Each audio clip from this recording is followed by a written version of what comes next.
যুদ্ধের প্রভাব হেসেলে কলকাতায় ডাবল সিলিন্ডারে কানেকশন আপাতত বন্ধ। Hi everyone, welcome back to my channel অঞ্জনার ব্যঞ্জনা। বন্ধুরা, তোমাদের সকলকে আমার এই ছোট্ট ইউটিউব চ্যানেলে স্বাগত জানাই। মধ্যপ্রাচ্যে যুদ্ধ পরিস্থিতি থাকলেও গ্যাসের যোগানে যাতে কোনো সমস্যা না হয় সেই কারণেই এই নির্দেশ বলে জানা গিয়েছে। ইরান ইসরায়েলের যুদ্ধের প্রভাব এবার সরাসরি এসে পড়ল বাড়ির হেসেলে। কিছুদিন নতুন করে এলপিজি ডাবল সিলিন্ডারের সংযোগ না দেওয়ার সিদ্ধান্ত নেওয়া হয়েছে।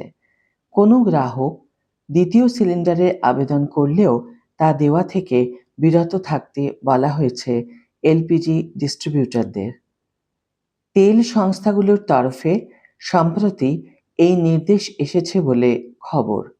মধ্যপ্রাচ্যে যুদ্ধ পরিস্থিতি থাকলেও গ্যাসের যোগানে যাতে কোনো সমস্যা না হয় সে কারণেই এই নির্দেশ। ফলে যাদের হেসেলে এখন একটি মাত্র সিলিন্ডার রয়েছে, আপাতত তাদের তা নিয়েই সন্তুষ্ট থাকতে হবে। এটি স্বাভাবিক হতে এখনো বেশ কিছুদিন সময় লাগবে বলেই গ্যাস ডিলারদের থেকে জানা যাচ্ছে। বিশেষজ্ঞরা জানাচ্ছেন, গুরুত্বপূর্ণ জলপথ হরমুজ প্রণালী নিয়ে তেল ও গ্যাসবাহী জাহাজের চলাচল ব্যাহত হলে রান্নার গ্যাস বা এলপিজি সরবরাহে বড় ধরনের চাপ তৈরি হতে পারে। কারণ জ্বালানি আমদানির একটি বড় অংশই এই পথ দিয়ে আসে। ভারতে ঘরে ঘরে ব্যবহৃত এলপিজি সরবরাহ ব্যবস্থাই বর্তমানে সবচেয়ে ঝুঁকির মধ্যে বলে মনে করা হচ্ছে।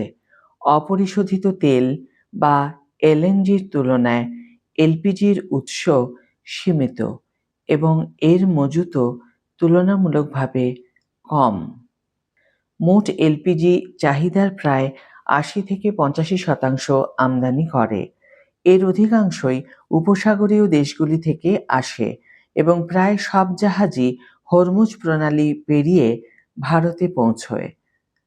সরকারি সূত্রে জানা গিয়েছে, বর্তমানে দেশে প্রায় ৩০ দিনের এলপিজি মজুত রয়েছে। তবে নির্ধারিত জাহাজ দেরিতে পৌঁছলে যোগানে সমস্যা দেখা দিতে পারে। এসবই নানা আতঙ্কে মানুষ আগেভাগে সিলিন্ডার বুকিং শুরু করে দিচ্ছেন, যার জেরে এই মজুত সিলিন্ডার দ্রুত কমে যেতে পারে। ইতিমধ্যেই বিভিন্ন শহরের ডিস্ট্রিবিউটররা জানিয়েছেন, অনেক গ্রাহক অতিরিক্ত সিলিন্ডার সংগ্রহের চেষ্টা করছেন। তাই অসংখ্য মজুত না করার জন্য সাধারণ মানুষকে অনুরোধ জানিয়েছে সরকার। এদিকে সমাজ মাধ্যমে তেলের দাম বৃদ্ধি নিয়ে নানা গুজব ছড়াচ্ছে, তার প্রভাব পড়ছে পেট্রোল পাম্পগুলোতেও। পাম্প মালিকরা জানাচ্ছেন, দাম বেড়ে যাওয়ায় আতঙ্কে অনেকেই গাড়ির ট্যাঙ্ক ভর্তি করে নিচ্ছেন। তবে তাঁদের কথায় এখনই আতঙ্কিত হওয়ার কিছু নেই।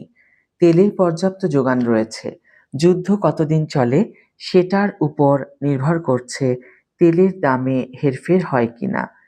ওয়েস্ট বেঙ্গল পেট্রোল ডিলার্স অ্যাসোসিয়েশনের সভাপতি অরুণ সিংহানিয়া বলেন, এখনও তেলের যোগান কমে যাওয়ার মতো পরিস্থিতি হয়নি।